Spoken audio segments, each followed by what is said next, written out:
Eco model RM3380.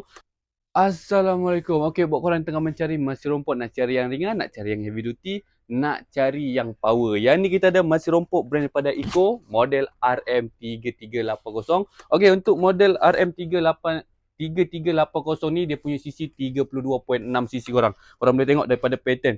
Memang kemas lah korang. Okey, kalau dah nampak kemas macam ni korang, kita pakai pun selesa. Nak pakai buat kerja pun kita jadi semangat kan.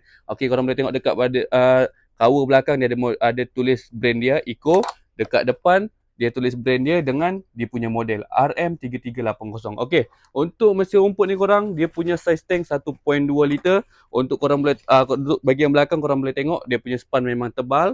Dia punya sandang pun tebal panjang. Yang ni selesa. Untuk orang tua, perempuan nak pakai, yang ni sangat sesuai. Okey, buat korang siapa minat, korang boleh terus walk in dekat HQ Warna Machinery serta link. Korang nak tanya apa boleh komen saja. Assalamualaikum. Kita ciao loh.